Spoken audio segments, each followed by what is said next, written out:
આજે 14 એપ્રિલ એટલે કે ભારતીય બંધારણના શિલ્પી અને કરોડો લોકોના પ્રેરણા સ્ત્રોત એવા ડોક્ટર બાબા સાહેબ આંબેડકરની 135મી જન્મ જયંતિ.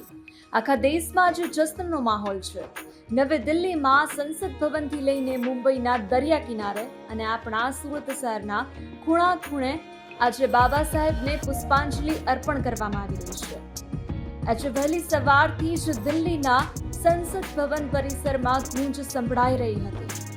વડાપ્રધાન નરેન્દ્ર મોદી, રાષ્ટ્રપતિ અને દિગ્ગજ નેતાઓએ બાબા સાહેબની પ્રતિમાને ફૂલ અર્પણ કરીને નમન કર્યા હતા. બીજી તરફ મુંબઈના પ્રખ્યાત સી લિંક પર બાબા સાહેબની છબી અને તિરંગાની રોશનીએ અદ્ભુત નજારો સર્જ્યો હતો, જે સોશિયલ મીડિયા પર અત્યારે ભારે વાયરલ થઈ રહ્યો છે. આ દ્રશ્ય સાક્ષી પૂરે છે કે બાબા સાહેબના વિચારો આજે પણ એટલા જ પ્રસ્તુત છે. માત્ર દિલ્હી જ નહીં પણ ગુજરાત અને ખાસ કરીને આપણા સુરતમાં પણ વિવિધ કાર્યક્રમોનું આયોજન કરવામાં આવ્યું છે. અનેક જગ્યાએ શોભાયાત્રા અને સંગીતમય કાર્યક્રમો યોજાયા.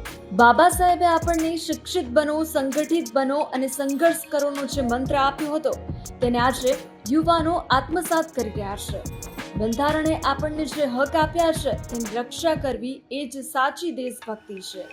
આજના દિવસે આપણે સૌ સંકલ્પ લઈએ કે આપણે આપણા બંધારણીય મૂલ્યોનું જતન કરીશું, અન્યાય સામે અવાજ ઉઠાવીશું અને એક સુરક્ષિત તેમજ સમાનતાવાળા સમાજનું નિર્માણ કરીશું. ગુજરાત સુરક્ષિત ટીમ વતી તમામ દેશવાસીઓને આંબેડકર જયંતિની હાર્દિક શુભેચ્છાઓ. તો આ હતા આજના મુખ્ય સમાચાર. દેશ, દુનિયા અને આપણા શહેરની આવી જ ખબરો માટે જોતા રહો ગુજરાત સુરક્ષિત. આ વિડીયોને લાઈક કરો અને શેર કરવાનું ભૂલશો નહીં. જય ભીમ, જય હિન્દ.